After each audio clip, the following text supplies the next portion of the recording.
와, 2026년에 유튜브 트렌드가 완전히 바뀐다고요? 지금은 열심히 영상을 만들어도 조회수도 안 나오고 돈도 안 나오고 진짜 힘 빠지는 일입니다. 저도요, 다 겪어보고 해봐서 알고 있어요. 근데 2026년에는 이런 판이 완전히 뒤집어지는 거 알고 계시나요? 중요한 건 조회수가 잘 나오는 영상을 만드는 것이 아니라 나랑 비슷한 생각을 하는 사람들을 어떻게 하면 잘 모을 것인가요? 제가 있잖아요. 여러분의 채널, 지금 삽질만 하고 계신 그 채널을 2026년 트렌드에 딱 맞는 떡상하는 채널로 싹 갈아엎어 드릴게요.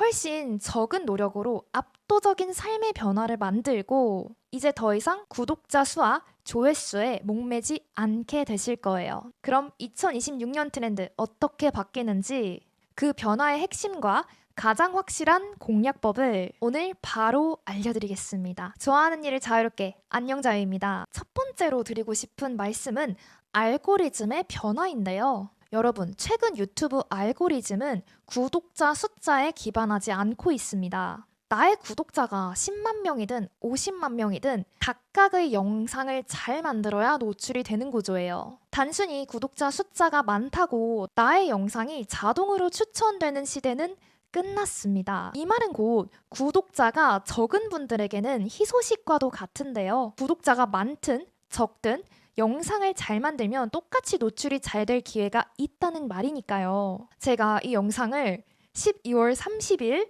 오후 4시 50분에 촬영하고 있는데요. 지금 이 시점에 제 주변의 수많은 유튜버 분들이 힘들어하고 계십니다. 심지어 구독자가 50만 명 정도 되시는 분들도요. 왜 그럴까요? 과거와는 다르게 유튜브 알고리즘이 급격하게 변했고 자본이 유튜브 시장에 들어오면서 영상의 퀄리티가 전반적으로 올라갔습니다. 제 생각엔 개인 크리에이터가 자본의 힘을 이기기는 상당히 어렵습니다. 영상의 퀄리티만 봤을 때는요. 그렇기 때문에 더더욱 조회수로만 돈을 벌려는 전략은 버리시는 게 좋다고 개인적으로는 생각합니다. 제가 감히 예상하건대 2026년에는 구독자 숫자가 더더욱 의미가 없어질 거예요. 또 두 번째로 말씀드리고 싶은 거는요.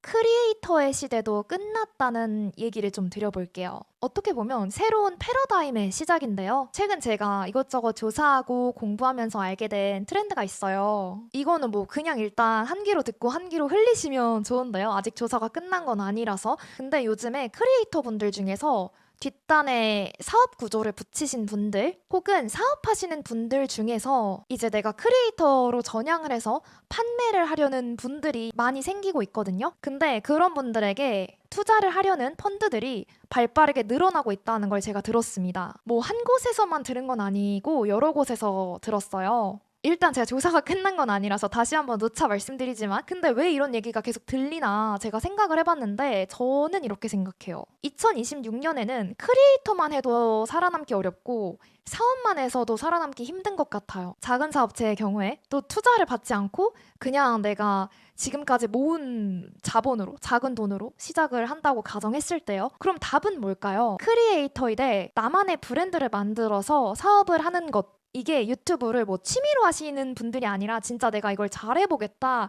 하시는 분들에게는 선택이 아니라 필수가 된 것 같습니다. 이 기회를 잘 잡는 분들이 미래의 주역이 되실 거라고 저는 생각합니다. 또 세 번째로 말씀드리고 싶은 건 검색의 시대가 끝나고 이제는 추천의 시대가 온 거예요. 예전에는요, TV에서 일방적으로 광고를 보여줬죠. 저도 신문방송학과를 대학에서 주전공으로 해서 졸업을 했기 때문에 매스 커뮤니케이션이라든지 대중 광고에 대해서 좀 많이 배웠어요. 근데 예전에는요, 뭐 무한도전 같은 인기 프로그램 있잖아요. 전 국민이 무한도전이 방영하는 그 시간이 되면 TV 앞에 앉아서 가족들이 뭐 오손도손 모여서 그 예능 프로그램을 봤습니다. 어떻게 보면 권력을 가진 방송사에서 엄격히 검열하고 선별한 콘텐츠를 대중들이 소비하는 시대였던 거죠. 그러다가 인터넷이 생기면서 사람들은 검색을 하기 시작했습니다. 이때 부자가 된 사람들의 특징은 검색을 했을 때 그 검색 결과의 상단에 본인의 제품을 노출시킨 사람들이었어요. 그런데 지금은 어떤가요? 뭐 사람들이 예전에는 전부 다 네이버에 검색해서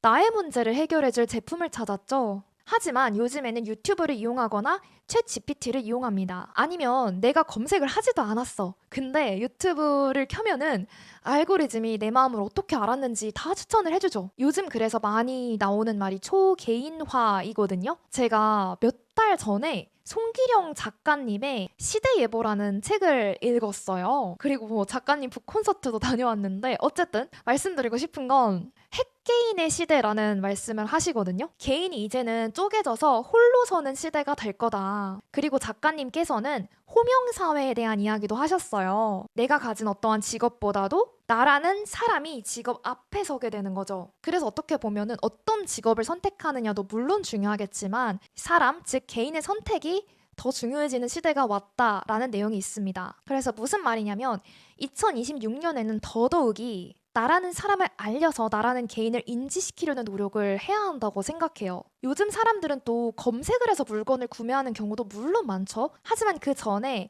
인스타그램이나 유튜브 같이 알고리즘이 추천한 그런 제품을 보고 구매하는 경우도 많단 말이에요. 이런 시대의 변화 속에서 더 민감하게 트렌드를 읽고 다가오는 새해에는 공략을 해야 한다고 생각합니다. 예전에는 검색 상단에 나의 제품을 노출시키는 사람들이 부자가 되었다면 이제는 알고리즘을 장악하고 SNS의 흐름을 잘 타는 사람들이 신흥 부자가 될 거라고 조심스럽게 예측하고 있어요. 언행일치인데 그러니까 유튜브를 하고 있겠죠? 솔직히 지금 유튜브 붐입니다. 완전 너도 나도 다 하고 있어요. 그리고 다음으로는 2026년 어떻게 생존할 것인가 이거를 말씀드려야 될 것 같은데요. 제가 생존이라는 단어를 선택한 이유가 있습니다. 저는 대략 2년 전까지만 해도 유튜브가 좀 쉽다고 생각했던 것 같아요. 좀 거만했죠? 지금은 그때 제 자신을 엄청나게 반성하고 있습니다. 솔직히 근데 그럴 만도 했던 게 제가 영상을 업로드하면 떡상을 했고 여러 출판사에서 동시에 출간 제의 연락을 주셨고 어떠한 플랫폼들에서 입점 문의가 와서 미팅을 다녔고 대학교에서 신입생 교양 강의를 맡아달라는 제의까지 받았어요. 하지만 2년이 지난 지금은 유튜브에서 생존하는 게 얼마나 어려운지 체감하고 있습니다. 한 번의 떡상은 솔직히 말해서 하다 보면 누구나 찾아올 수 있거든요. 근데 지속하는 건 제 생각에는 아무나 하기는 힘든 것 같아요. 뭐 제가 실수한 부분들을 좀 공유를 드리자면 저는 좀 두려움이 많았던 것 같아요. 잘 될 때 겁이 나가지고 주춤하고 뒤로 물러섰거든요. 지금 돌이켜보면 그때 제 자신을 후회하고 있습니다. 잘 될 때 미친 듯이 노래 저어서 더 잘 되게 만들었었어야 돼요. 힘들 때 극복을 하려면 일을 더 하면 됐던 거예요. 영상을 더 올리고 더 분석하고 더 나의 상품을 개발하고 했었어야 됐던 거죠. 그래서 2026년에는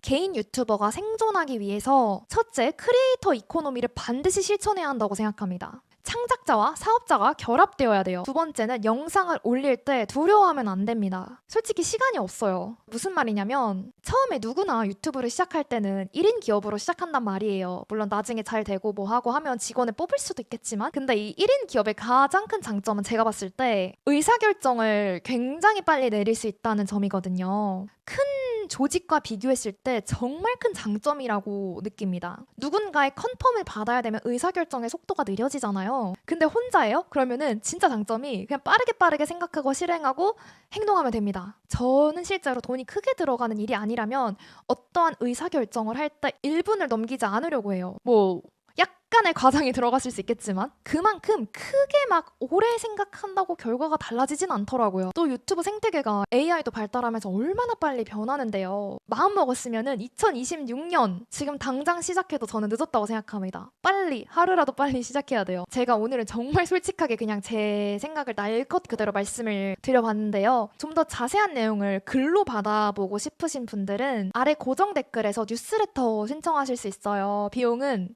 무료고요. 받지 않습니다. 지금 보시는 영상보다 좀 더 디테일하게 노하우를 풀어드리고 있어요. 이메일, 주소 남겨주시면 좋겠고요. 지금까지 좋아하는 일을 자유롭게 안녕자였습니다. 감사합니다.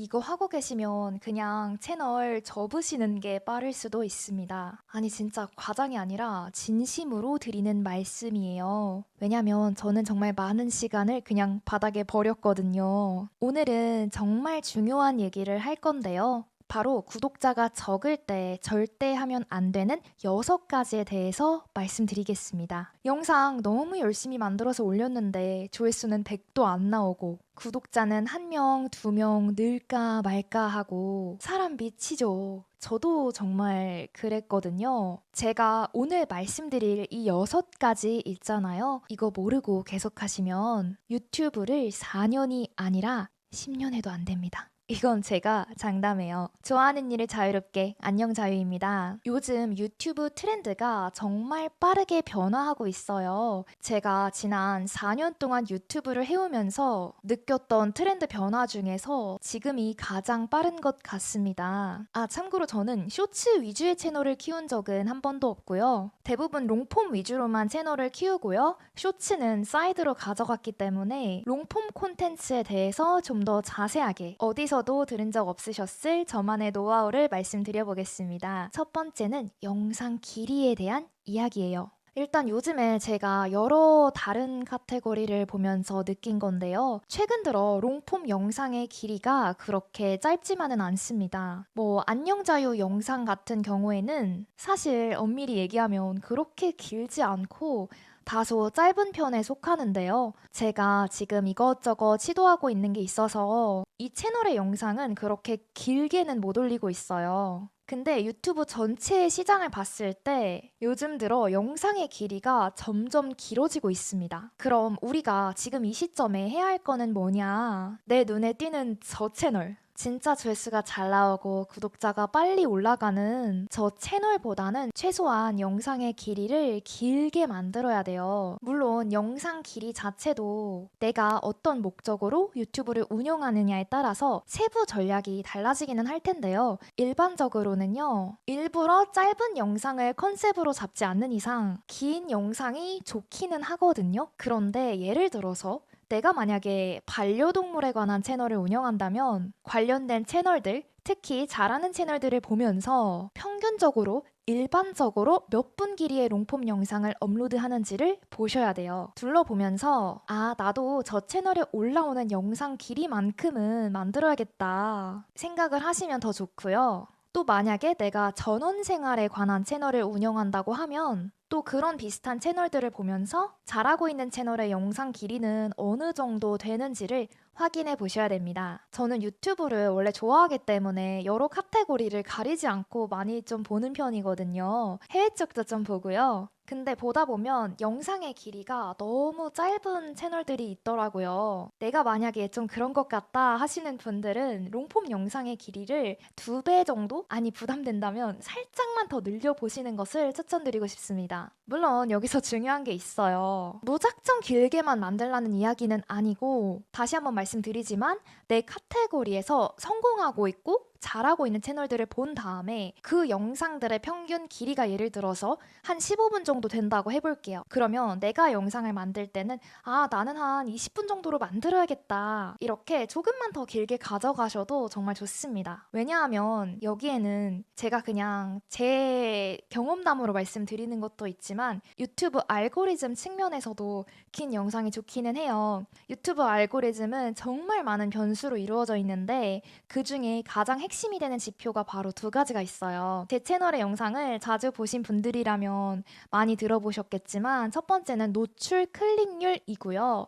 2번째는 시청 지속 시간이거든요. 노출 클릭률이 높을수록 내 영상이 떡상할 가능성이 올라가게 되고 시청 지속 시간이 길수록 내 영상이 또 떡상하게 될 가능성이 높아져요. 그런데 시청 지속 시간을 늘릴 수 있는 가장 빠른 방법이 영상을 길게 만드는 것입니다. 같은 시청 유지율이라고 하더라도 10분 영상과 20분 영상, 시청 지속 시간은 2배 가까이 차이가 나게 되어 있으니까요. 그런데 영상 길이를 길게 만드는 거 좀 어렵다 하시는 분들은요. 보통 여러 이유가 있겠지만 촬영하고 편집하는 게 조금 부담스러워서 그러신 분들도 많거든요. 촬영 편집이 힘드시다면 좀 뺄 건 빼는 것도 좋아요. 예를 들어서 내가 자막 넣는 게 너무 힘들다 그러면 영상 업로드를 하다가 영상 1개 정도는 자막을 아예 빼보는 거예요. 다시 말해서 유튜브 떡상에는 여러 변수가 개입을 하는데 그 수많은 변수 중에서 딱 한 가지 자막이라는 요소만 내가 바꿔보는 거죠. 그 한 가지 변수를 바꾸면서 A/B 테스트를 계속 하시는 거예요. 이게 진짜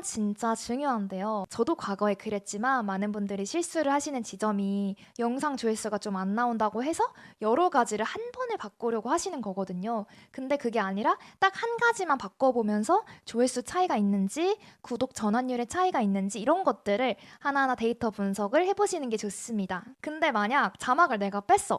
근데 조회수가 그대로야. 그러면 이제 그냥 자막을 빼고 가는 거죠. 물론 조회수에는 조금 손실이 있을 수 있겠지만 내 에너지가 덜 드니까요. 예를 들어서 저희 안녕자유 채널을 예시로 들어드리면 전 초창기에 대체로 자막을 안 넣었는데 자막을 중간에 넣은 적이 있었거든요. 근데 자막이 있다고 해서 조회수라든지 구독자 증가에는 큰 영향을 안 끼치더라고요. 그래서 아예 자막을 뺐습니다. 물론 나중에는 넣게 될 것 같아요. 근데 지금은 일단 안 넣고 있습니다. 그리고 오히려 자막이 없는 만큼 귀로 들을 수 있는 콘텐츠 느낌을 좀 줘야 되겠다고 생각을 했어요. 일단 저부터가 안구 건조증이 좀 있어서 눈이 따갑거든요. 그래서 유튜브 화면을 잘 많이 못 봐요. 그래서 눈으로 좀 영상을 안 보려고 노력하는 것도 있고요. 그렇다면 어떻게 해야 될까? 약간 라디오 같은 느낌 있잖아요. 뭐 요즘 많은 분들이 운전하면서도 유튜브 틀어두시고 설거지 하시면서도 많이 들으시잖아요.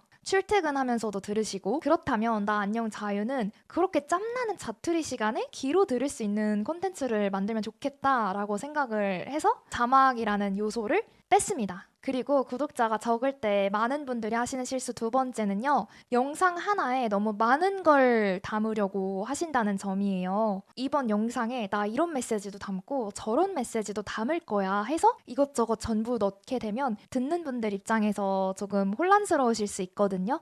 한 영상에는 한 개의 메시지면 충분해요. 영상에 중구난방으로 막 이거 얘기했다 저거 얘기했다 하면은 정신이 하나도 없거든요. 사실 요즘 같은 시대에는 정보가 진짜 넘쳐나잖아요. 그래서 제가 생각했던 건 요즘에 많은 분들이 원하시는 게 오히려 많은 정보를 소개하는 것보다 큐레이션 해주는 콘텐츠일 수 있겠다라고 생각을 하게 되었습니다. 뭐 진짜 필요한 것만 딱딱 정리해주는 약간 그런 거. 예를 들어서 유튜브 시작하는 법에 대한 영상을 만든다고 하면 채널 만들기부터 촬영 장비, 편집 프로그램에 뭐 있는지, 썸네일 만들기, 업로드하는 법 이렇게 다 담는 게 오히려 안 좋을 수도 있어요. 차라리 유튜브 채널 개설 방법만 다르거나 초보자를 위한 촬영 장비 추천 이렇게 하나의 주제로만 가는 게 훨씬 낫다고 저 개인적으로는 생각합니다. 그리고 이렇게 하면 무엇보다 좋은 게 뭐냐면 콘텐츠가 계속해서 나올 수가 있어요. 한 영상에 내가 진짜 온 힘을 담아서 다 만들었어. 이러면은 다음 영상에 뭘 만들어야 될지 굉장히 막막하거든요.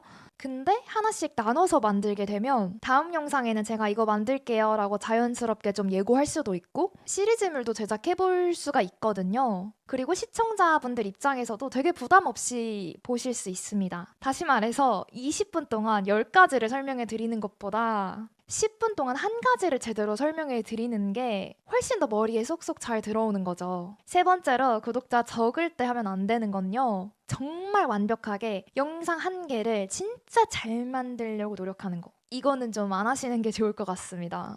이건 좀 촬영을 직접 하시는 분들의 한한 이야기이긴 한데요. 촬영은 대충 하고 편집 단계에서 해결해야지 이거는 사실 좋진 않습니다. 그러면 편집할 때 너무 힘들어져요. 오히려 촬영을 내가 어떻게 할 건지 잠깐이라도 생각을 좀 하고 촬영을 한 다음에 편집하실 때는 최소한으로 개입해서 하시는 게 좋아요. 뭐 안녕자유 채널 같은 경우에는 촬영을 끝마친 다음에 컷 편집이라고 해서요. 공백이 생기거나 아니면 말실수한 그런 부분들 있잖아요. 그런 것만 이렇게 좀 잘라내거든요. 그리고 그냥 바로 업로드를 합니다. 뭐 자막도 없고 효과음도 없지만 화려한 전환도 없고요. 근데 듣는 분들 입장에서는 그런 게 있으면 오히려 정신이 없으니까 없는 게 또 더 나은 선택지일 수가 있었던 거죠. 근데 이렇게 촬영한 다음에 저는 바로 편집하고 올린다고 말씀을 드렸잖아요.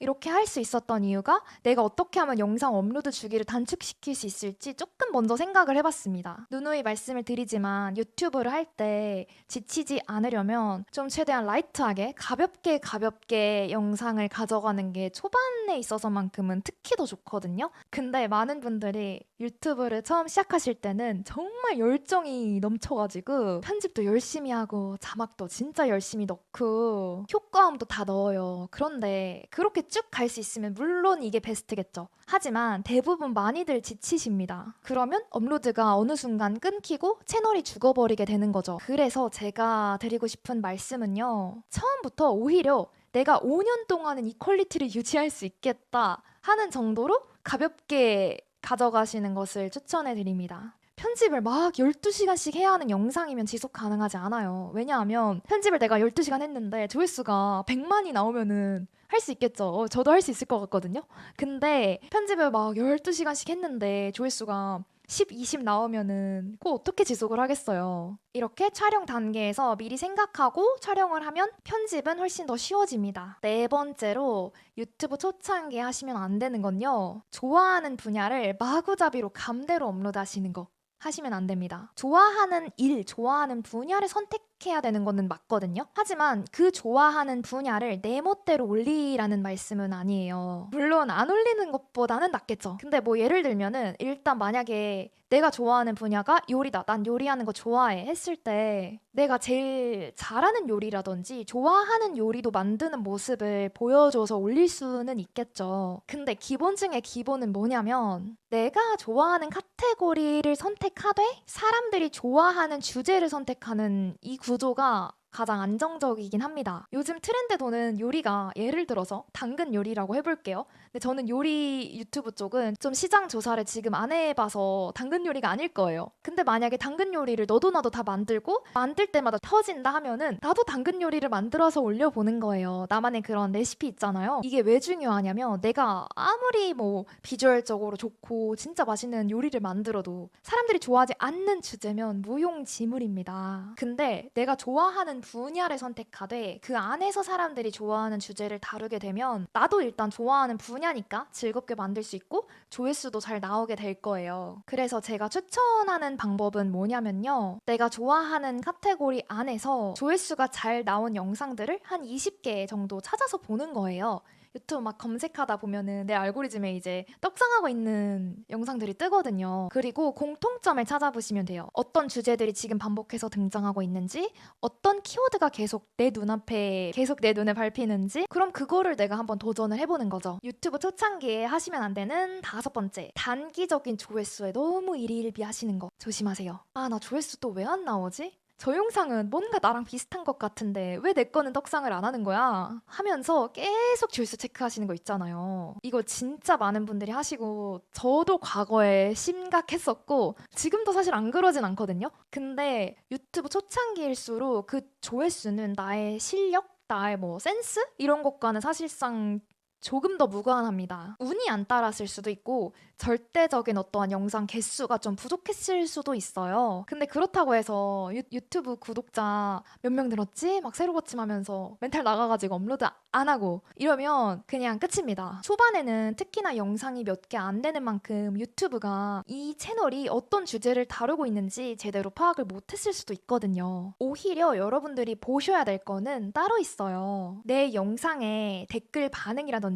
혹은 댓글이 없다면 몇 명에게 내 영상이 노출이 되었고 그 중에 몇 명이 클릭했는지 이런 지표를 좀 보는 게 중요해요. 그리고 예를 들어서 영상을 10개 올렸는데 내 평균 조회수가 50이다. 그러면 일단 지금은 아직 채널의 규모가 그 정도가 안 됐을 수도 있고 나의 실력이 부족한 걸 수도 있겠죠. 근데 하다 보니까 20개 영상을 올리게 됐고 영상의 평균 조회수가 200이 된 거예요. 그러면 점점 유튜브 알고리즘이 내 채널이 어떤 채널인지 인식하기 시작했다는 말이기도 하고요. 나의 실력도 뭐 는 거겠죠. 그래서 이렇게 전체적인 흐름을 봐야지 영상 하나하나에 집착하시면 안 됩니다. 그리고 똑같은 조회수 500이라고 하더라도 댓글 반응도 중요해요. 어떤 채널은 조회수가 500인데 댓글이 하나도 없을 수도 있겠죠? 근데 좀 팬층이 좀 쌓여 있고 영상의 밀도가 있고 채널의 밀도가 있다면 조회수가 500이더라도 댓글이 막 20개씩 될 수도 있어요. 그러면 후자의 채널이 훨씬 더 유튜브를 잘하고 있다는 의미거든요. 그래서 조회수라는 그 단기적인 수치? 이런 거를 생각하시기보다도 내 영상이 언젠가 터지면 사람들에게 많은 도움이 될 거야. 사람들에게 이로울 거야. 이런 생각을 하시면서 하나씩 하나씩 쌓아가시는 게 훨씬 더 중요합니다. 그리고 중요한 건 트렌드? 물론 트렌드 중요해요. 진짜 중요합니다. 하지만 그것보다 더 중요한 건요. 장기적으로 여러분이 어떤 사람으로 성장할 거느냐라고 생각해요. 실제로 구독자 숫자가 많은 채널을 중고나라 같은 곳에서 내가 사올 수도 있거든요. 하지만 내가 설령 뭐 100만 구독자 채널을 샀어요. 근데 그 정도로 좋은 영상을 올릴 수 있는 실력이 내가 만약에 안 됐어. 이러면은 살 이유가 없는 거죠. 그리고 특히 요즘에는 구독자가 몇 명이느냐에 따라서 영상의 조회수가 결정되는 시대는 조금 지났고요. 개별적인 영상으로 좀 판단되는 시기가 되었어요. 그래서 정말 필요한 건 여러분이 조회수를 쌓을 수 있는 사람이 되는 거. 나만의 콘텐츠, 나만의 이야기를 할 수 있는 능력이라고 생각합니다. 이렇게 되잖아요? 그러면 설령 다시 구독자가 0명이 되더라도 또 다른 채널을 기존 채널만큼, 아니 기존 채널보다 더 빠르게 키울 수가 있어요. 그리고 저는 이게 진짜 실력이라고 생각합니다. 구독자 숫자의 그 절대값 자체가 실력이 아니라 또한 배경에서 시작하더라도 0부터 다시 콘텐츠를 시작하고 설계할 수 있는 게 정말 실력이라고 생각해요. 그리고 유튜브 초창기에 절대로 하시면 안 되는 6번째는 업로드를 너무 안 하시는 거. 이게 진짜 문제라고 생각해요, 저는. 너무 늦게 업로드 간격을 막 늘리지 마세요. 나 완벽하게 만든 다음에 올릴 거야. 포맷을 더 잡고 해야지. 이렇게 생각하실 수 있는데 여러분 특히나 1000명 저는 연습 구간이라고 생각해요. 양이 곧 실력일 수도 있거든요. 그 구간에서는. 알고리즘도 있잖아요. 데이터가 부족하면 뭐 채널을 어떻게 해줄 수가 없어요. 추천드리는 업로드 개수는 일단은 롱폼 기준으로 주 1회인데 7일이 넘어가면 노출량을 유튜브에서 살짝 줄여주는 그런 추세가 있었거든요. 그래서 일단 일주일에 한 개씩은 어떻게든 업로드를 하시는 게 좋긴 합니다. 업로드 주기가 정말 중요한 진짜 본질적인 이유는 뭐냐면요. 성실함 자체도 브랜딩이 될 수 있는 요소거든요. 사실 저는 그 어떤 화려한 편집, 그 어떤 기술보다도 성실한 게 가장 어렵다고 생각해요. 그래서 업로드 주기를 지키는 것만으로도 사람의 마음을 살 수 있습니다. 구독자분들이 이 채널은 매주 목요일마다 영상이 올라오잖아 라고 인지를 하게 되면 그 요일만 되면 안녕자유 채널 영상 안 올라오나? 하고 찾게 되는 거죠. 나도 모르게. 업로드를 꾸준히 하면 좋은 게 나의 실력이 빠르게 늘어요. 한 달에 한 개 올리면 1년에 몇 개 못 만들거든요? 12개 만들 수 있잖아요. 근데 일주일에 한 개 올리면은 더 수십 개의 편을 제작해보는 경험을 할 수 있거든요. 수십 개를 만들면서 배우는 것과 12개를 만들면서 배우는 거. 과연 어느 쪽이 더 빨리 성장할까요? 당연히 일주일에 하나씩 올리는 쪽이라고 생각합니다. 영상을 많이 만들다 보면 이제 슬슬 감이 오기 시작해요. 내가 이런 말을 했을 때 사람들이 좀 반응을 해주는구나. 이런 포맷이 좀 더 효과적이네. 이런 것들을 알게 돼요. 이거는 어떤 유튜브 강의에서도 배울 수 없는 경험입니다. 경험만이 곧 나의 자산이라고 생각해요. 이렇게 오늘은 유튜브 초창기에 절대 하면 안 되는 6가지에 대해 말씀드렸는데요. 제가 강조해드리고 싶은 거는, 마지막으로 말씀드리고 싶은 건 나의 채널의 정체성을요. 딱 한 줄로 말할 수 있는 것. 이게 중요하다고 생각해요. 예를 들어서 안녕자유 채널은 저의 가치관과도 맞닿아 있는 좋아하는 일을 자유롭게 하는 삶에 대해서 계속 이야기를 하고 있거든요. 사실 유튜브 하는 거는 좋아하는 일을 자유롭게 하기 위한 수단일 뿐이라고 생각해요. 그런데 여러분의 채널은 어떠신가요? 한 문장으로 말할 수 있으신가요? 예를 들어서 20대 직장인의 자취 요리 채널, 초보자를 위한 홈트레이닝 채널, 서울 근교 당일치기 여행만 다루는 채널, 이런 식으로요. 이게 명확해야 사람들이 나라는 사람을 기억하고 나 또한 흔들리지 않고 콘텐츠를 만들 수가 있어요. 이 영상이 끝나고 나면 여러분들도 스스로에게 질문을 해보세요. 다음에 내가 올릴 영상에서는 어떤 한 문장을 사람들에게 기억시키고 싶지? 이걸요. 그리고 아직 너무 유튜브가 막막하신 분들은 아래 고정 댓글 한번 확인해보시면 여러분들의 고민을 해결하시는데 도움이 될 거라고 장담합니다. 그럼 지금까지 좋아하는 일을 자유롭게 안녕자유였습니다. 오늘도 감사합니다. 여러분, 진짜 밤새워서 영상 편집하고 와 이건 대박이다 싶은 영상 채널에 딱 올려본 적 있으시죠? 기획부터 촬영, 편집까지 몇 날 며칠을 갈아 넣은 거예요. 막 자막 하나, 효과음 하나까지 영혼을 담아서 만들었단 말이에요. 자, 이제 떨리는 마음으로 유튜브 스튜디오에 들어가서 업로드 버튼을 딱 눌렀습니다. 근데 결과가 어때요? 조회수 100, 200. 아니, 일주일이 지나도 조회수 1000을 못 넘기는 거예요. 현타 오지 않으세요? 이럴 때 보통 유튜브 알고리즘이 나만 미워하나? 내 영상이 그렇게 재미가 없나? 자책하게 되잖아요. 여러분, 근데 그거 아세요? 그 영상은요, 사실 업로드 이전부터 이미 망한 영상이었을 가능성이 99%입니다. 우리가 모르는 사이에 이미 실패는 정해져 있었던 거예요. 바로 이것 때문이에요. 이게 뭐냐면 제목입니다. 좋아하는 일을 자유롭게 안녕자유입니다. 오늘은 제가 4년 동안 유튜브를 하면서 깨달은 영상 제목 짓는 방법에 대해 알려드리려고 해요. 첫 번째, 영상보다 제목이 먼저다. 영상을 다 만들고 나서 제목을 고민하시면 늦어요. 왜냐하면 그렇게 하면 필연적으로 제목과 내용이 따로 놀게 되거든요. 사람들이 제목을 보고 기대했던 것과 실제 영상의 내용이 다르면 당연히 영상을 끄고 나가죠. 그러면 알고리즘이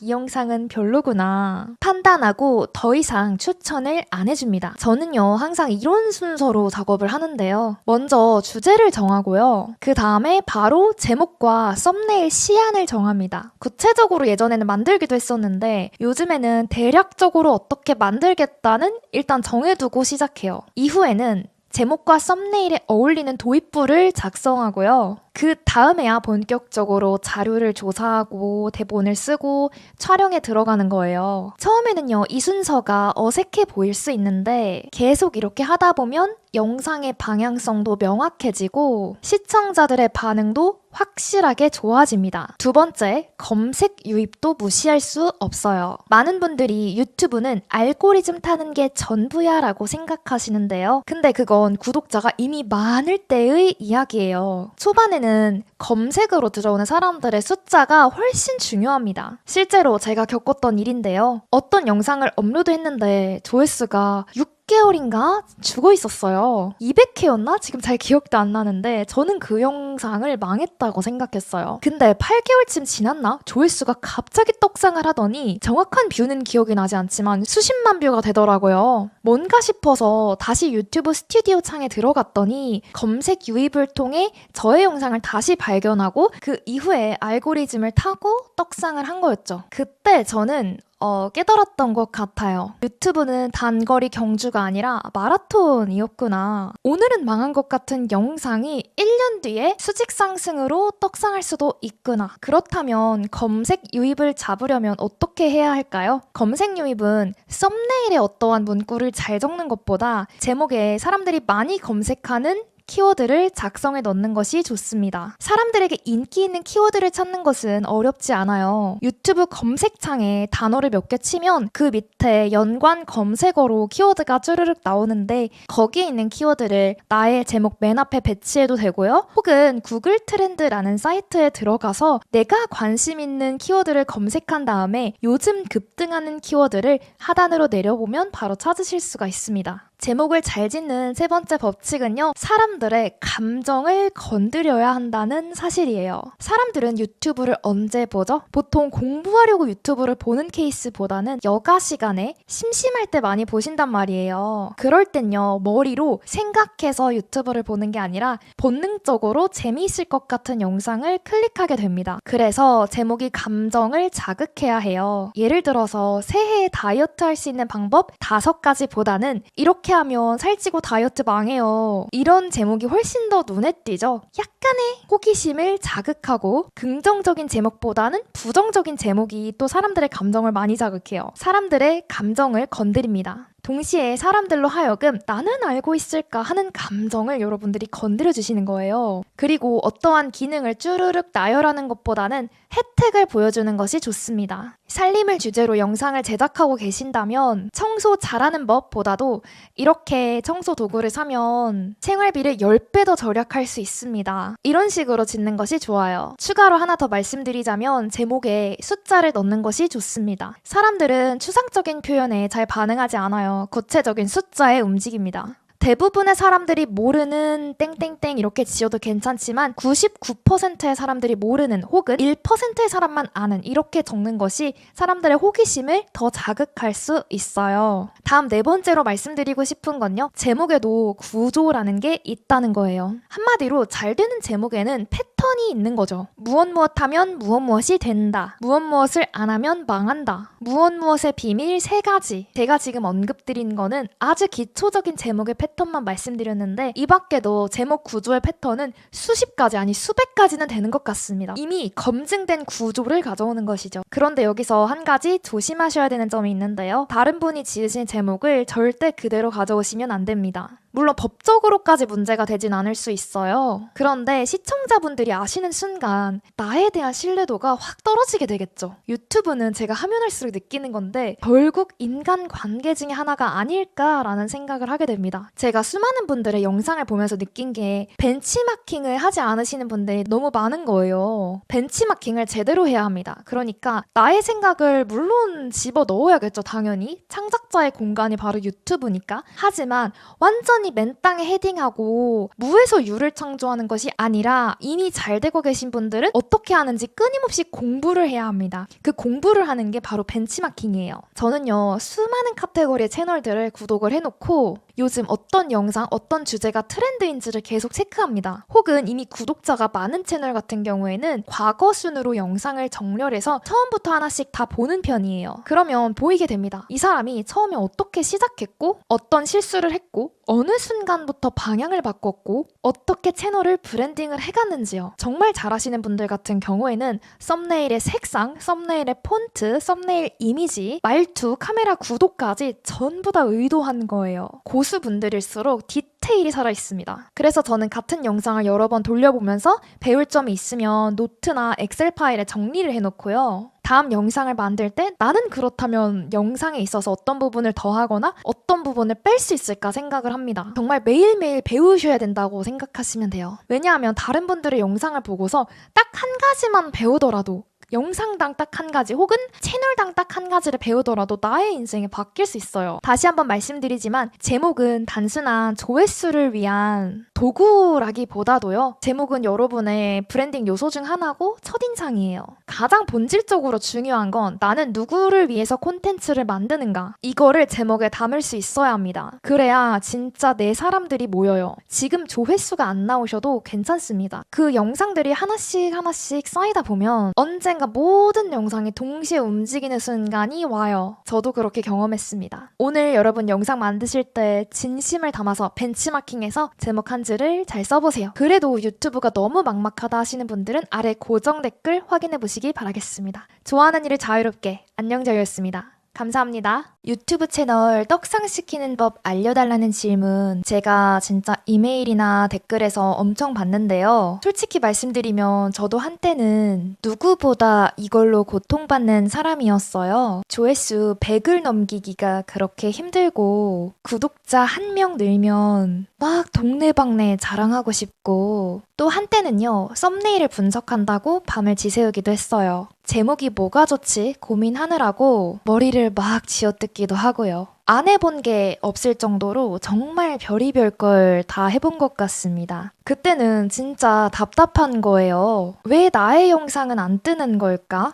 뭐가 문제인 걸까? 계속 고민만 했거든요. 그런데 제가 지난 10월 중순에 이 안녕 자유라는 채널을 새로 시작했잖아요. 그리고 지금 영상을 촬영하는 날짜 기준으로 1월 2일이 됐는데요. 문득 궁금한 거예요. 내가 12월 2일 정도부터인가 해서 롱폼 영상을 한 달 동안 매일 한 개씩 올렸는데 과연 그간 어떤 변화가 있었을까? 정말로 매일매일 영상을 올리는 게 의미가 있었을까 궁금해서 제가 숫자로 확인해 보았습니다. 오늘 영상에서는 제가 저의 유튜브 스튜디오에 들어가서 어떤 변화가 있었는지 낱낱이 보여드릴게요. 좋아하는 일을 자유롭게 안녕자유입니다.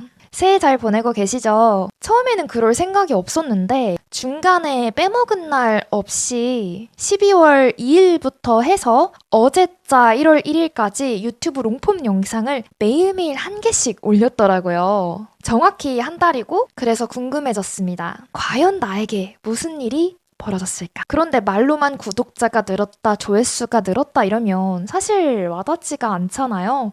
그냥 추상적으로만 들릴 수도 있고요. 제가 유튜브 스튜디오를 직접 보여드리겠습니다. 실제 데이터니까 더 믿음이 가실 거예요. 지금 보시는 페이지는 저만 볼 수 있는 구독자 증감 페이지인데요. 유튜브를 운영하시는 분이라면 유튜브 스튜디오에서 이 채널 성장 그래프를 확인하실 수가 있습니다. 저는 10월 15일에 첫 영상을 올렸거든요. 한 10월 20일쯤, 5일이 지난 시점에도 구독자가 5명이었습니다.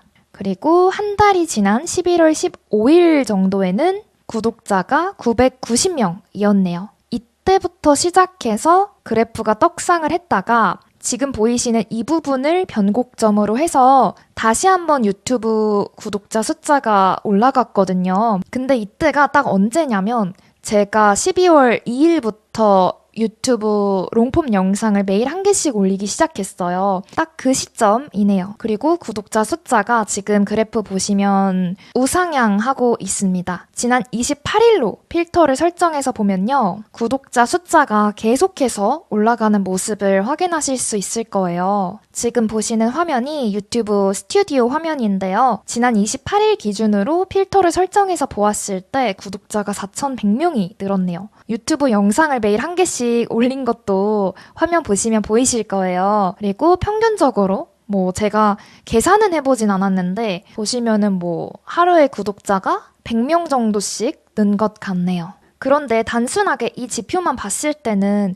구독자 숫자는 늘었지만 진짜 저의 팬분들이 많아졌다라는 건 확인하기가 어렵거든요. 그래서 여기 콘텐츠 탭에 들어가면요. 동영상 탭이 또 있는데 여기 들어가 볼게요. 그 다음에 밑으로 내리면 시청자가 내 동영상을 찾는 방법이라는 부분이 있는데 더보기 버튼을 눌러주세요. 여기서 유튜브 검색 눌러주시면요. 좌측 상단에 보시면 지난 28일 동안을 기준으로 이렇게 유튜브 검색 유입 데이터가 나타났다라는 걸 확인하실 수 있어요. 안녕 자유라는 키워드를 검색해서 저의 채널에 들어오신 분이 740분 정도 되죠. 그리고 필터를 바꿔서 지난 7일 기준으로 보게 되면요. 167분이 안녕 자유라는 키워드를 검색해서 저의 채널에 들어오셨네요. 대략 하루에 20분에서 30분 정도 저의 채널명을 검색해서 들어오시는 걸 확인할 수가 있습니다. 사실 이 지표가 굉장히 중요한 지표인데요. 저의 채널 이름을 검색해서 들어오셨다는 거는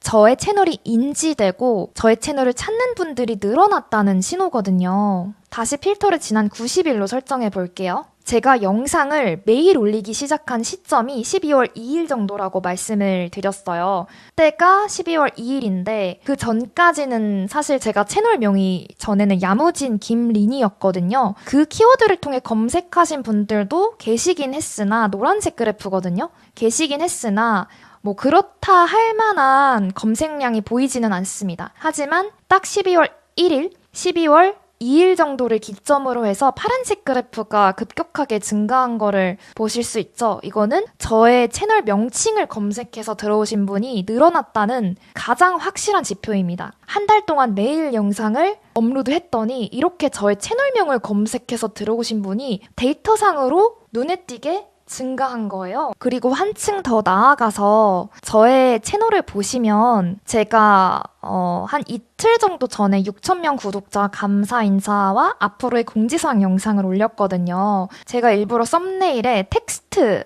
다시 말해서 글자를 넣지 않고 6,000명 구독자 감사 인사라는 제목만 타이핑해서 넣었거든요. 이때 유튜브 잘하는 법이라는 주제 자체는 사실 조회수가 많이 나오기 어려운 주제예요. 왜냐하면 요리라든지 운동이라든지 살림처럼 많은 사람들이 관심을 갖는 주제는 사실 아니거든요. 그래서 이 주제 자체가 원래 조회수가 좀 많이 나오기 어려운 주제인데 4천, 2천 이렇게 좀 잘 나오고 있었어요. 그런데 제가 문득 궁금해진 게 만약에 썸네일에 텍스트를 따로 넣거나 지정하지 않았을 때 나의 영상을 과연 몇 분이서 봐주실까라는 궁금증이 들었거든요. 왜냐하면 그렇게 해서 영상을 올리게 되면 저를 진짜 좋아해 주시고 저를 응원해 주시는 분들만 감사 인사 영상을 들어오실 거 아니에요. 그래서 제가 일부러 썸네일에 글을 따로 쓰지 않고 업로드를 했습니다. 그런데 800분 넘게 이제 들어와 주셨죠. 이걸 보고서 한 달 동안 매일 롱폼 영상을 올렸더니 나를 믿고 나의 영상을 봐주시는 분들이 정말 늘어났다라는 걸 체감할 수 있었어요. 우리가 유튜브 상에서 조회수 800이라고 하면 굉장히 낮은 수치처럼 보이거든요. 그런데 제가 질문을 하나 드려볼게요. 만약에 오프라인에서 내가 강연을 하는데 혹은 프레젠테이션을 하는데 내 앞에 800분이 앉아 계신다면 기분이 어떨까요? 정말 사람들이 많게 느껴질 거예요. 그만큼 유튜브 내에서 몇천, 몇백 이러면 그 숫자가 작아 보이지만 실제로는 정말 큰 숫자입니다. 그래서 유튜브 롱폼을 한 달 동안 매일 올렸더니 이렇게 조금 좋은 결과값을, 좋은 성과를 얻을 수 있었네요. 롱폼을 매일매일 올렸더니 안녕자유 채널이 6,320명까지 성장하게 되었습니다. 1월 2일 오후 5시 2분 기준입니다. 느낀 건요. 이거 진짜 꿀팁인데 최근에 제가 생각을 정리하면서 알게 된 거거든요. 여기까지 영상을 보신 분들을 위해서 말씀 한번 드리겠습니다. 내가 유튜브 채널 성장이 더뎌졌다, 예전 같지 않다라거나 왜 이렇게 나의 영상이 떡상을 안 하지? 답답하다라는 생각이 드셨다면요. 정말 이거 딱 2가지만 미친 듯이 반복하시면 됩니다. 더도 덜도 말고 이 2가지만 하시면 돼요. 첫 번째, 업로드를 많이 하세요. 두 번째, 잘 되는 채널들을 벤치마킹 하세요. 내가 유튜브 영상을 월에 1개 업로드했다면 이제부터는 2주에 1개 업로드 하세요. 혹은 극단적으로 내가 정말 새해 잘하고 싶다 하시는 분들은 주에 1개 업로드 하셔도 괜찮습니다. 진짜 욕심이 나신다면 저처럼 매일 올리시는 것도 방법이겠죠? 시간적 여유가 된다면 처음에는 사실 좀 힘들 수 있는데 제가 하다 보니까 느낀 게요. 2주에 1개 올리는 것보다 매일 올리는 게 관성이 되어서 더 쉽더라고요. 영상을 촬영을 안 하다가 하려는 게 더 어려웠어요. 개인적으로는. 그리고 벤치마킹 하실 때 정말 주의하실 점은요. 나의 생각으로만 하시면 안 된다는 거예요. 내가 좋아하는 분야를 정하되 그 분야 안에서 사람들이 좋아하는 주제를 다루셔야 돼요. 수요가 없으면 안 되거든요. 이게 핵심이에요. 그런데 벤치마킹이라는 이 단어가 다소 추상적으로 들리실 수도 있겠는데요. 그냥 따라하라는 건가? 어떻게 하는 거야? 이런 의문이 드실 수도 있을 것 같아요. 벤치마킹에도 제대로 된 방법이 있습니다. 무작정 따라하시면 안 돼요. 전략적으로 접근을 하셔야 됩니다. 우리 자본주의에서 가장 중요한 원칙을 꼽자면 수요와 공급이잖아요. 이게 유튜브에도 똑같이 적용됩니다. 제가 수요 측면에서 벤치마킹하는 노하우가 있는데요. 어떤 주제의 사람들이 반응하는지, 어떤 스타일의 썸네일이 클릭을 유도하는지, 어떤 제목이 또 알고리즘에 잘 먹히는지 이런 것들을 좀 체계적으로 분석하는 방법이 있어요. 근데 오늘 사실 이걸 다 좀 말씀을 드리려고 했는데 시간을 보니까 살짝 영상이 길어질 것 같아서요. 원하는 분들이 많다면 다음 기회에 좀 더 벤치마킹을 어떻게 하는지 더 디테일하게 다뤄보겠습니다. 아래 고정 댓글에서 뉴스레터 구독하시면 더 많은 꿀팁을 얻어가실 수 있어요. 전부 무료입니다. 그럼 지금까지 영상 시청해주셔서 감사드리고요. 내가 좀 더 좋아하는 일을 자유롭게 잘하고 싶다 하시는 분들은요. 구독 버튼 눌러주세요. 좋아하는 일을 자유롭게. 안녕자였습니다. 유튜버 100명 중 99명은 재능이 없어서 망하는 게 아니에요, 진짜로. 완전히 잘못된 곳에 힘을 쏟다가 배터리 방전되듯이 지쳐서 포기하는 거예요. 막 비싼 카메라부터 지르고 화려한 편집 기술 배우고 억지로 막 텐션 끌어올리잖아요. 그거 몇 달 하다가 조회수 안 나오면 나는 재능이 없나 봐.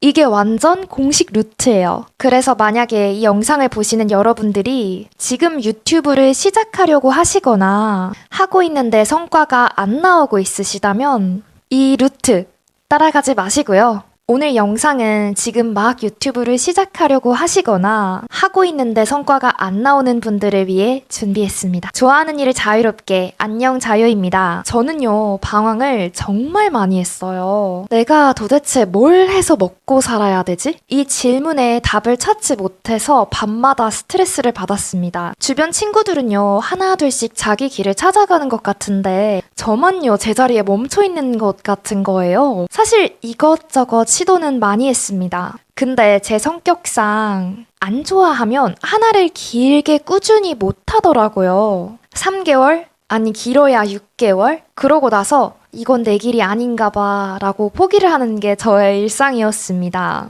그렇게 헤매던 와중에 운 좋게 만난 게 유튜브였어요. 수십 번의 시행착오 끝에 제가 깨달은 것들을 이번 영상에서 여러분들에게 나눠드리겠습니다. 첫 번째, 방황은 곧 자산이다. 저는 정말 많은 일에서 실패했습니다. 예전에 소설가가 되고 싶어서 합평 모임에 들어간 적이 있었어요. 합평이라는 것은 각자 쓴 글을 서로 바꿔가면서 돌려 읽고 이 글은 이렇게 보완하시면 더 좋을 것 같은데요 라고 말하는 자리거든요. 2주에 한 번인가 카페에 모여서 서로의 글을 읽고 피드백을 나누는 자리였어요. 저는 제가 정성껏 쓴 수필을 A4 용지에 출력해서 가져갔습니다. 떨리는 마음으로 그곳에 오신 분들에게 제 글을 나눠드렸어요. 그런데 제 글을 읽은 어떤 분께서 저에게 이런 말씀을 하시더라고요. 땡땡님은 글로 빛을 볼 스타일이 아니에요. 딱 이렇게요. 정말 말씀하신 그대로 가져왔습니다. 저는 그 말을 듣고 진짜 충격을 받았어요. 나는 작가가 정말 되고 싶은데 내가 글을 얼마나 좋아하는지, 내가 글에 얼마나 진심을 담는지도 모르시면서 왜 이런 말씀을 나에게 하시지? 라는 생각이 들었습니다. 그래도 포기하지 않고요. 그 다음에는 웹소설 작가에 도전했어요. 로맨스 장르를 많은 분들이 좋아하시니까 저도 써봐야겠다 싶었거든요. 그래서 교보문고에 가서 웹소설 작법, 웹소설 작가분들이 쓰신 책을 한아름 사왔어요. 그런데 막상 웹소설을 쓰려니까 한 글자도 안 써지는 거예요. 그때는 또 AI도 없던 때라서 한 줄 쓰고 지우고, 한 줄 쓰고 지우고, 결국에는 포기했습니다. 6년 전쯤에는 작곡가가 되고 싶은 거예요. 제가 음악을 굉장히 좋아해서 나도 사람들의 마음을 울리는 음악을 한번 만들어 보고 싶다라는 생각을 했거든요. 그래서 큐베이스라는 작곡 프로그램을 설치하고 유튜브로 막 강의 찾아 들으면서 혼자서 해보려고 노력을 했어요. 근데 글쎄 도저히 못하겠더라고요. 너무 복잡하고 어려워서 결국에는 프로그램을 그만두었던 기억이 납니다.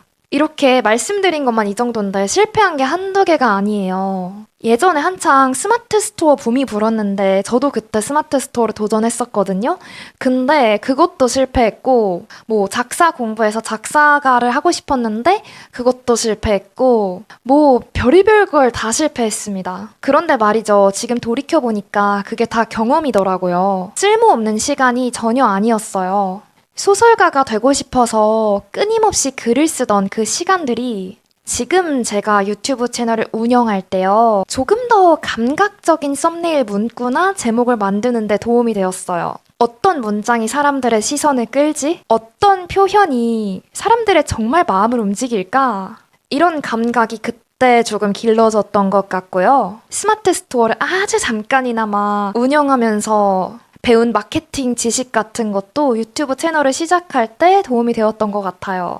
방황이라는 단어도 어떻게 보면 제가 방황이라고 그 시간들을 정의한 것이지 사실은 저의 긴 인생에서 경험이었던 거예요. 여러분도 무언가를 시도할 때 있어서 너무 두려워하지 않으셨으면 좋겠습니다. 설령 지금 하고 있는 시도가 실패로 끝난다고 하더라도 그건 결코 시간 낭비가 아니에요. 모든 경험은 언젠가 여러분을 최선의 길로 이끌어줄 자산이 될 겁니다. 두 번째, 재능은 타고나는 것이 아니라 발견되어지는 것이다 라고 말씀을 드리고 싶어요. 유튜브를 잘하는 재능이 무엇이라고 생각하세요? 저는 유튜브를 시작하기 전까지 이렇게 생각했어요. 유튜브는 끼도 많고 사람들을 막 웃길 수 있는 재능이 있어야 성공할 수 있는 거지. 나 같은 아주 지극히 평범한 사람이 어떻게 카메라 앞에서 이야기하겠어. 나는 카메라 앞에서 말하는 거 너무 쑥스러운데. 첫 영상을 촬영할 때는 정말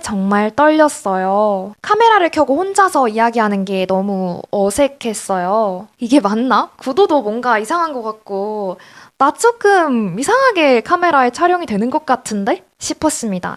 근데 해보다 보니까 또 방법들을 찾게 되더라고요. 처음에는 너무나도 어색하고 서툴렀습니다. 주변에서 이런 거에 대해서 도움을 주실 분도 없었고 근데 10개, 20개, 30개 막 영상을 찍다 보니까 조금씩 익숙해지더라고요. 카메라 앞에서 이렇게 보면서 말을 하는 것도 편집하는 것도 썸네일 만드는 것도 물론 정말로 재능 있으신 분들도 많죠. 다른 사람들을 잘 웃길 줄 알고 매력 있고 센스 넘치고 근데 이런 분들은 저와는 사뭇 길이 다르다고 생각했어요. 저는 그런 재능은 솔직히 없습니다. 오히려 잔잔하게 저의 이야기를 하니까 또 이런 방식의 말하기 스타일을 좋아하는 분들도 많으시더라고요. 차분한 목소리가 좋아요. 진솔한 이야기가 와닿아요. 이런 댓글을 보면서 깨달았습니다. 재능은 하나의 형태만 있는 건 아니구나. 재밌고 활발하고 막 끼 많고 이런 것만 재능이 아니더라고요. 친절하게 설명할 줄 아는 것도 공감을 잘하는 것도 꾸준히 하는 것도 다 재능이에요. 그리고 이런 재능은 처음부터 가지고 태어나시는 분들도 물론 있겠지만요. 하다가 보면 발견이 되는 것 같아요. 세 번째, 천재는 좋아하고 잘하는 것이 알려졌을 때 만들어진다. 알려지지 않으면 아무도 천재라고 부르지 않습니다. 반 고흐의 이야기를 아시나요? 빈센트 반 고흐는 생전에 단 한 점의 그림만 팔렸다고 해요. 엄청 유명한 작가분이시잖아요. 근데 평생 극심한 가난과 정신질환에 시달렸고 동생의 도움 없이는 살 수 없었다고 합니다. 그런데 어떤가요? 사후에 많은 사람들에게 알려지고 나서야 천재, 재능 있다라고 재평가가 되었죠. 만약 그분의 작품이 세상에 알려지지 않았다면 고흐는 천재가 아니라 그저 불행한 화가로 끝났을 거예요. 무엇이 달라진 걸까요? 이미 고흐라는 분은 세상을 떠나셨는데 그림 실력이 갑자기 좋아졌을 리는 없겠죠. 차이점은 단지 세상에 알려졌을 뿐이에요. 저는요, 재능이라는 게 있다고는 생각하지만 함부로 단정 지을 수는 없다고 느낍니다. 내가 어떠한 일을 하고 있는데 그 일이 세상에 알려지게 되었을 때 그제서야 사람들이 재능 있다라고 말해주는 것 같아요. 그럼 재능이라는 게 대체 뭘까요? 제가 내린 어떠한 결론은 이겁니다. 어떠한 일을 봤을 때 내가 저 사람보다 잘할 것 같은데? 라는 생각이 드는 것. 이게 재능의 시작점인 것 같아요. 그래서 저는 누구나 자신만의 재능을 가지고 있다고 믿습니다. 여러분 혹시 유튜브를 보다가 이런 생각 해본 적 있으신가요? 식물 유튜브를 보다가 나는 저 사람보다는 식물을 더 잘 가꿀 것 같은데? 혹은 요리 유튜브를 보다가 내가 저 사람보다는 요리를 더 잘하겠다. 부동산 투자 유튜브를 보다가는 내가 저 사람보다 부동산 투자 더 잘하는데? 또는 내가 저 사람보다 책 내용 설명을 더 잘하겠다. 이런 생각이 한 번이라도 드신 적이 있다면 그게 여러분의 재능이 발견되는 시점이었다고 생각해요. 문제는 여러분이 가진 탤런트를 세상에 알리지 않으시는 거예요. 그냥 마음속에만 담아두고 있죠. 내가 저 사람보다는 잘할 텐데. 그럼 이제부터 여러분이 하셔야 되는 일은 여러분이 가진 것을 사람들에게 알리시기만 하면 돼요. 네 번째, 유튜브는 기술이다. 여기까지 들으신 분들 중에 이런 생각을 하시는 분들도 계실 텐데요. 좋은 말이야. 근데 나는 유튜브 할 재능은 없는 것 같은데? 카메라 앞에서 말도 못하고 부끄럽고 편집도 못하는데 내가 무슨 유튜브야. 저도 과거에 똑같이 생각했어요. 아까 말씀드렸듯이 저는 특별한 재능이 있는 선택받은 사람들만 유튜브를 할 수 있는 거라고 생각했거든요. 타고난 말빨, 타고난 센스, 타고난 편집 실력, 디자인 감각 이런 것들이 있어야 된다고 믿었죠. 근데 유튜브를 하면 할수록 깨닫게 되는 것 같아요. 유튜브는 어쩌면 재능이 아니라 하나의 기술? 그 구조를 이해하는 것, 이게 전부일 수 있겠다. 말을 못 하신다고요? 처음엔 다 그래요. 저도 첫 영상 정말 어색했습니다. 눈은 어딜 봐야 될지 모르겠고 말도 계속 더듬고 표정은 막 굳어 있었어요. 근데 계속 찍다 보니까 이것도 하나하나 자연스러워지더라고요. 편집을 못 하신다고요? 저는 정말 편집의 편자도 모르는 사람이었습니다. 썸네일을 못 만드신다고요? 저는 아직도 포토샵을 몰라서 미리 캔버스로 썸네일을 만듭니다. 제가 강조하고 싶은 건 유튜브를 하는 이 모든 요소 하나하나 있잖아요. 이거는 전부 다 배우고 개발할 수 있는 영역이라는 거예요. 말하기, 편집, 썸네일 제작, 제목 짓는 법, 알고리즘의 이해 이런 거는 기술인 것 같아요. 물론 저는 재능의 영역을 완전히 배제할 수 있다고는 생각하지 않거든요. 어떤 분들은 정말 타고나신 것도 있겠죠. 근데 중요한 건 타고나지 않아도 일정 수준까지는 충분히 잘할 수 있다는 거예요. 다섯 번째, 저마다 놀이처럼 느껴지는 일이 있다. 저는 이 말을 정말 안 믿었던 사람 중에 하나거든요. 일이 무슨 놀이처럼 느껴져? 그건 운 좋은 사람들이 얘기하는 거 아니야? 그도 그럴 것이 저는 다양한 일들을 할 때마다 다 재미없게 느껴지고 어렵게 느껴지고 힘이 들었어요. 월요일이 되면 우울하고 금요일이 되면 신이 나고 그런 사람이었습니다. 근데 유튜브도 사실 처음에는 안 그랬던 것 같거든요. 하다 보니까 어느 순간에 이르러서 놀이처럼 느껴지더라고요. 오늘은 어떤 썸네일 문구를 써볼까? 오늘은 어떤 제목으로 알고리즘 테스트를 해보지? 이번 영상은 어떤 구성으로 만들면 사람들이 조금 더 나의 영상으로 인해 도움을 받을 수 있을까? 이런 고민이 솔직히 힘들 때도 있거든요. 근데 재밌는 순간이 더 많아요. 저는 어딜 가고 무엇을 보던지 다 유튜브 콘텐츠 생각을 하고 다음 영상 기획을 하면서 메모장에 적어둡니다. 누가 시키지 않아도요. 그래서 저는 하면 할수록 놀이처럼 느껴진다는 게 바로 이런 감각이었구나 라는 생각이 들더라고요. 그리고 어느 순간 깨닫게 되었어요. 모든 사람에게는 이런 놀이처럼 느껴지는 일이 하나씩 있을 수 있겠다. 어떤 사람에게는 코딩이 놀이고, 어떤 사람에게는 요리가 놀이고, 어떤 사람에게는 운동이 놀이일 수 있겠죠. 여러분에게도 분명 있으실 거예요. 시간 가는 줄 모르고 몰입했던 일, 너무 힘든데도 이상하게 계속하고 싶었던 일. 그게 바로 여러분이 해야 할 일입니다. 여기까지 들으셨다면 아마 이런 생각이 드실 거예요. 좋은 말인데 과연 나에게 통할까? 나도 해보고 싶은데 실패하면 어떡하지? 나이도 있는데 지금 시작하기엔 늦은 거 아니야? 제가 확실하게 말씀드릴게요.